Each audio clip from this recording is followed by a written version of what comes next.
Hello guys, welcome to my YouTube channel.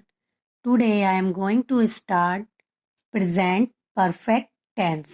आज हम present perfect tense के बारे में पढ़ेंगे। सबसे पहले इन वाक्यों की पहचान क्या होती है, तो कैसे पहचानेंगे? ये जो हमें सेंटेंसेस दिए हैं वो प्रेजेंट परफेक्ट टेंस के हैं। तो इन वाक्यों के लास्ट में आ है, ए है, चुका है, चुकी है, लिया है, दिया है आदि शब्द आते हैं और इन वाक्यों में काम अभी अभी फिनिश हुआ होता है। ऐसा लगता है कि काम बिल्कुल अभी अभी खत्म हुआ है। फॉर एग्जाम्पल के लिए, वह खाना बना चुकी है, तो इसके लास्ट में क्या आ रहा है? चुकी है। तो ये काम बिल्कुल ऐसा लग रहा है कि अभी अभी खाना बना वो चुकी है, काम हो चुका है। तो ये कौन सा टेंस हो गया? Present perfect tense. तो इसके अफर्मेटिव सेंटेंस के लिए क्या हम रूल फॉलो करेंगे, है ना? अफर्मेटिव सेंटेंस के लिए किस टाइप से बनाएंगे? देखिए, सब्जेक्ट प्लस हैज।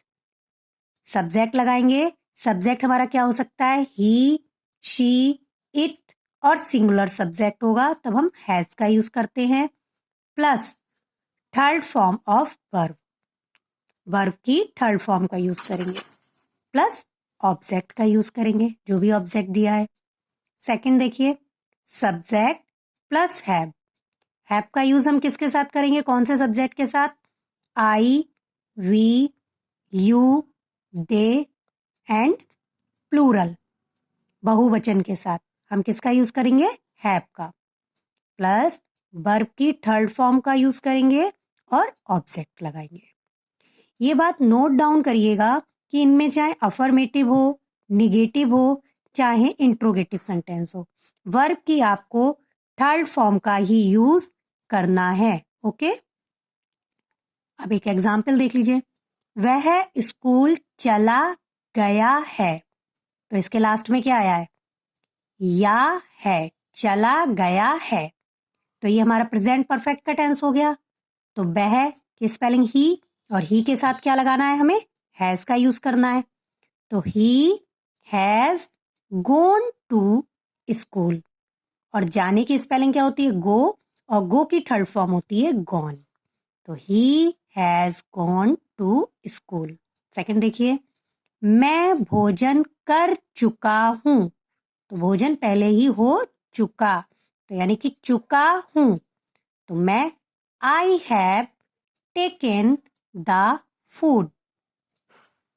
ये नोट करिएगा, ही, शी, इट और सिंगुलर के सब्जेक्ट के साथ हम हैज का यूज करते हैं, आई, वी, यू, दे और प्लूरल सब्जेक्ट के साथ हम हैव का यूज करते हैं। Okay, next, negative sentence. Negative sentence के लिए भी क्या रूल है? देखिए, सब्जेक्ट प्लस हैज या हैव। मैंने आपको बता दिया है हैज का यूज आप किसके साथ करेंगे और हैव का यूज किसके साथ करेंगे। जैसा हमें सब्जेक्ट दिया होगा हम उसको उसके ही अकॉर्डिंग इनका यूज करेंगे। तो सब्जेक्ट प्लस हैज या have plus not, plus verb की third form plus object. Example देखिए, तुमने अपना काम नहीं किया है, तो लास्ट में क्या आ रहा है? या है, तो ये प्रेजेंट परफेक्ट का टेंस है। तो हम इसे किस तरीके से बनाएंगे? तुमने, यू हैव नॉट, डू की थर्ड फॉर्म होती है डन, तो you have not done your work. Rakesh ने अपने भाई को नहीं पढ़ाया है, निगेटिव सेंटेंस है क्योंकि इसमें नहीं आया है और या है, यानी कि प्रेजेंट परफेक्ट का टेंस है। Rakesh has not taught his brother. Okay, next, interrogative sentence यानी कि प्रश्नवाचक वाक्य। इसका यूज सबसे पहले किसका यूज करेंगे? हम हेल्पिंग वर्ब का, और हेल्पिंग वर्ब क्या है इसमें? हैज या हैव। हैव का यूज करेंगे या फिर हैज का यूज करेंगे, प्लस उसके बाद subject plus third form of verb, यानी कि वर्ब की थर्ड फॉर्म का यूज करेंगे, प्लस ऑब्जेक्ट का यूज करेंगे। ये तो जब हो गया जब हमें हेल्पिंग वर्ब का यूज करना है, और आपको मैंने बताया था कि इंट्रोगेटिव सेंटेंस में WH फैमिली के भी वर्ड आते हैं, यानी कि क्वेश्चन वर्ड। तब हम कैसे कौन सा रूल फॉलो करेंगे?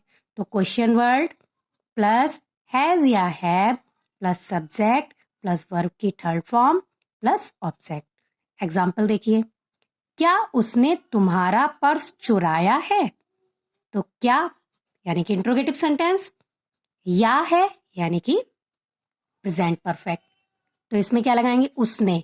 उसने की स्पेलिंग होती है ही, और ही के साथ हम किसका यूज करते हैं? हैज का। तो सबसे पहले हैज का यूज करेंगे। Has he stolen your purse? Question mark लगा देंगे। नेक्स्ट देखिए, वह कहाँ गया है? Where has he gone? Okay, तो ये बात बिल्कुल ध्यान रखिएगा, चाहे अफर्मेटिव सेंटेंस हो, चाहे निगेटिव हो या इंट्रोगेटिव हो। अफर्मेटिव हो चाहे निगेटिव हो, चाहे आपका इंट्रोगेटिव हो, आपको वर्ब की थर्ड फॉर्म का ही यूज करना है। Okay, thank you.